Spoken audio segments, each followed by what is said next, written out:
자, 문법상의 특징을 설명해 보도록 하겠습니다, 여러분. 자, 문법은요. 얘들아, 우리 문법 형태소라고 불리는 게 있죠. 뭐가 있죠? 조사, 어미, 접사. 그렇죠. 조사, 어미, 접사의 쓰임을 아는 거예요. 문법 요소라는 건요. 자, 그래서요. 일단 조사의 쓰임부터 한번 공부해 보도록 하겠습니다. 자, 조사의 쓰임이에요.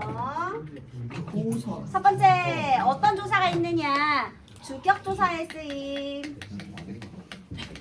현대국어의 주격조사 뭐가 있을까요? 이가 뭐 높이면 깨서도 있고요. 근데 대표적으로 이가가 쓰이죠. 여러분, 은느는 보조사예요. 바로 말하시. 주격조사 아닙니다. 알겠죠? 자, 주격조사가요. 이하고 가 중에서요. 얘는 없고 주격조사가 이만 사용이 되었어요. 한 개만 있었다는 거예요. 근데 우리 기능은 같은데 환경에 따라서 형태만 달라지는 걸 형태소의 이 형태라고 하거든요.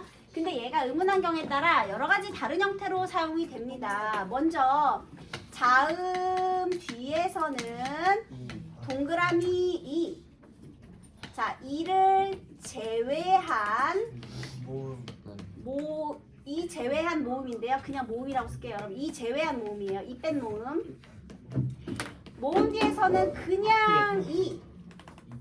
그리고 이 모음 뒤에서는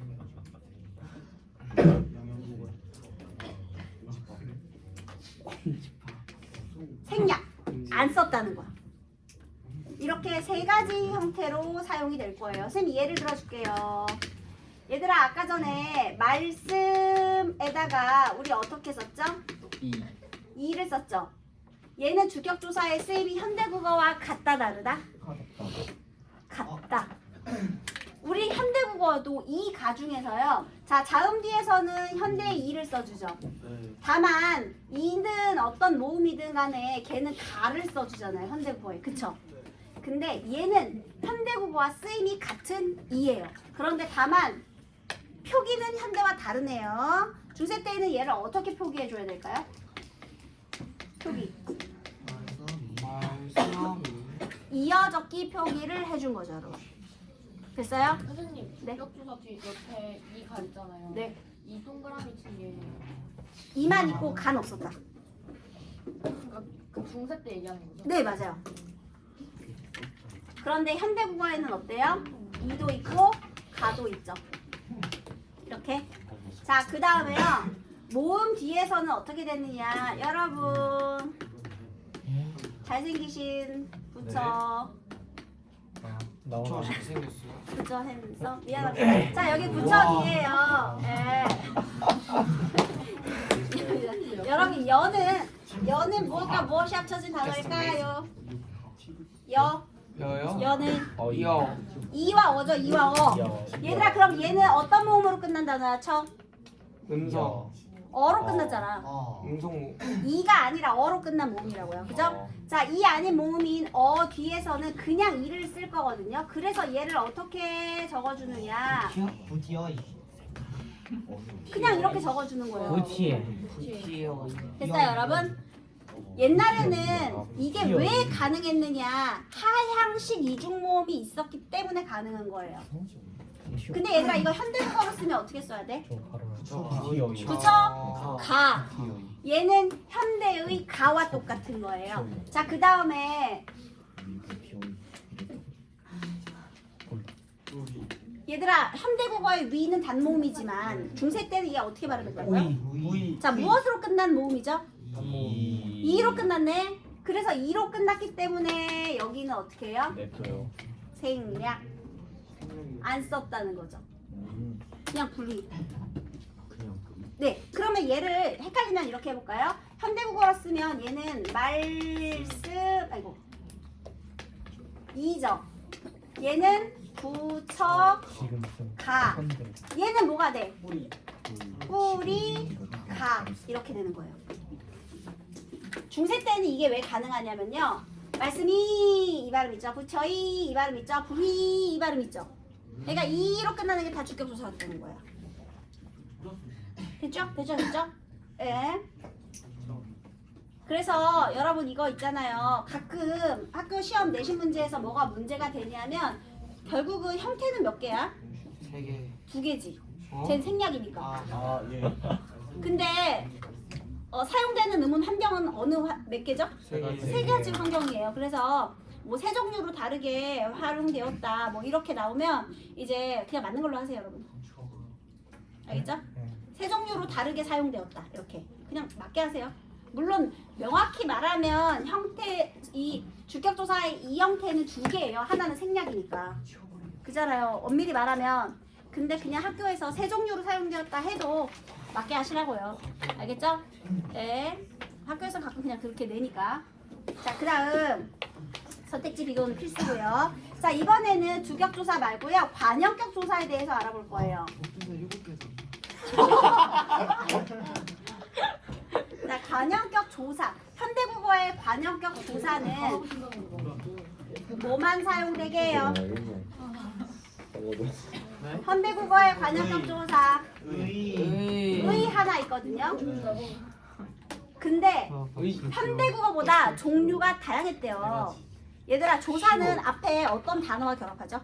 어떤 분사? 명사 같은 체험과 결합하죠.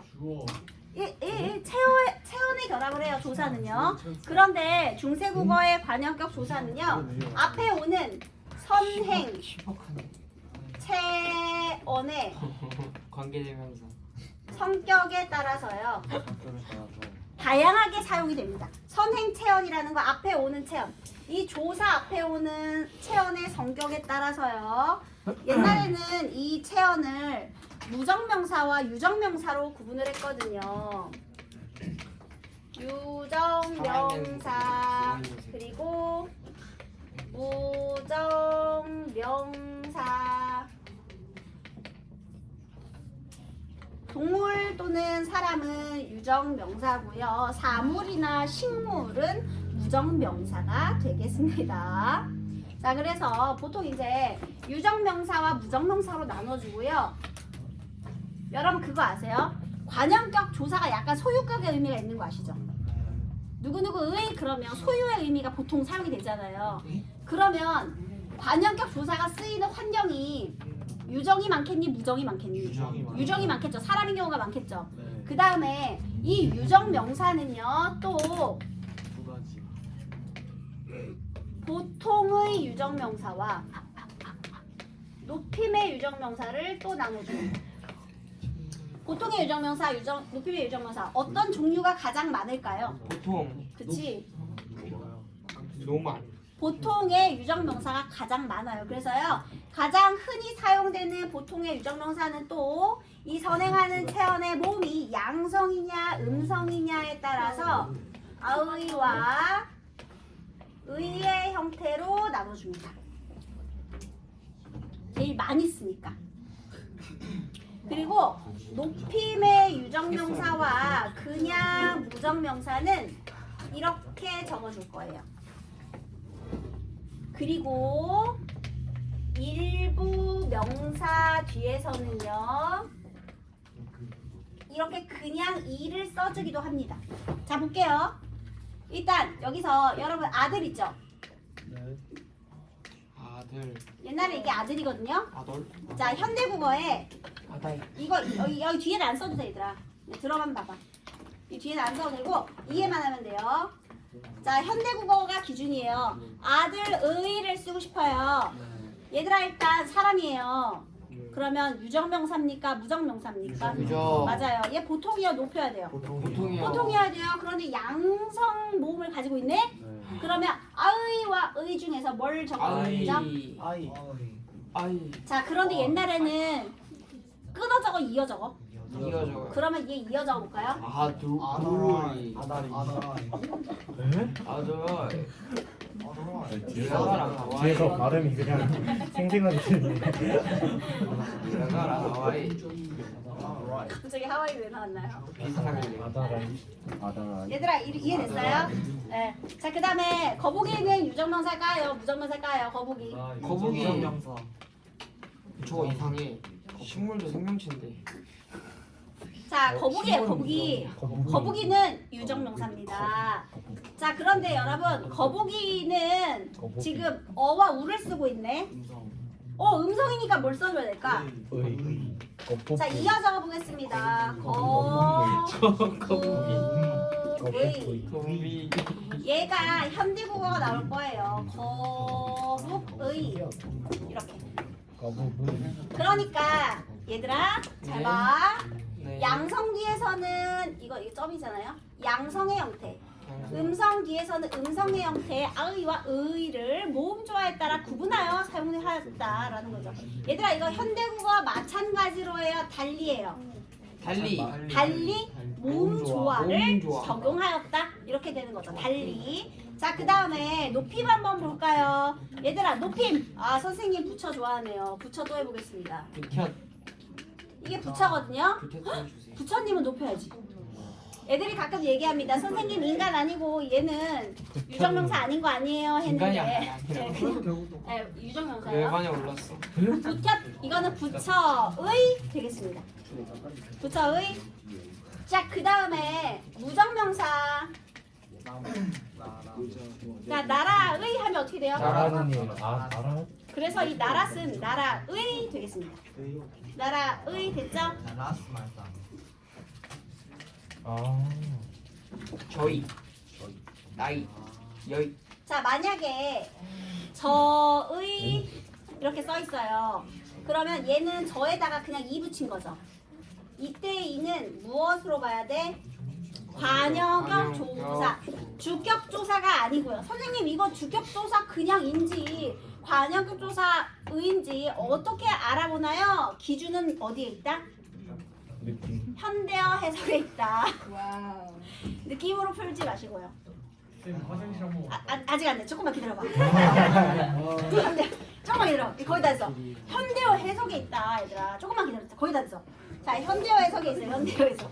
그러니까 얘들아, 이나 가로 해석되면 뭘로 하는 거야? 주격 조사가 되는 거고요. 의로 해석되면 관여격 조사가 되는 거고요. 어렵지 않죠? 그래서요, 여러분 이거 극과 극으로 외우세요. 높임의 유정명사거나 무정명사거나 둘 다 극이잖아요. 극. 그리고 가장 흔한 거 보통의 유정명사는 이렇게 모음 조화로 쓰고요. 이렇게 다양하게 사용되었다. 이것이 중세국어의 관여격 조사가 되겠습니다. 자, 그 다음에요. 네, 그 다음에요. 아니라 네, 우리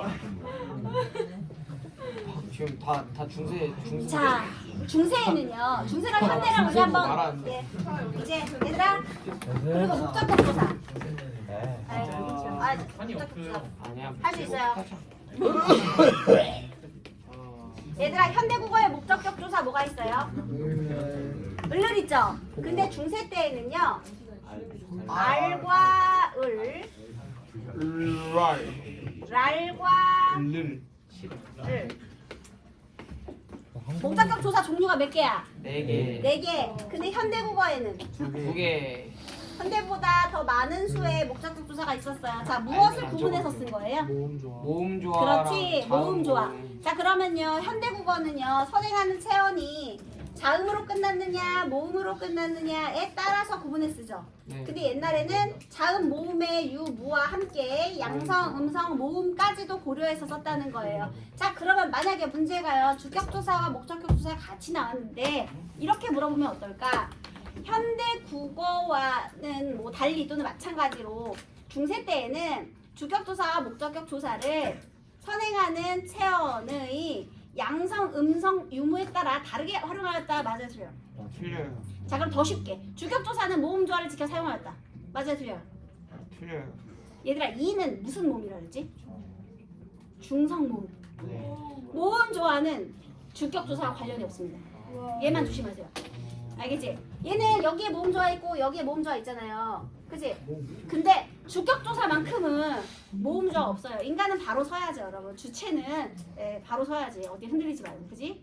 그래서 주격 조사는 개소리예요. 그냥 주격 조사는 그냥 모음 조화가 없다. 이렇게 생각하시면 되겠습니다. 여기 헷갈리면 안 돼요. 자, 그 다음에 이제 진짜 제일 중요한 거. 우와 막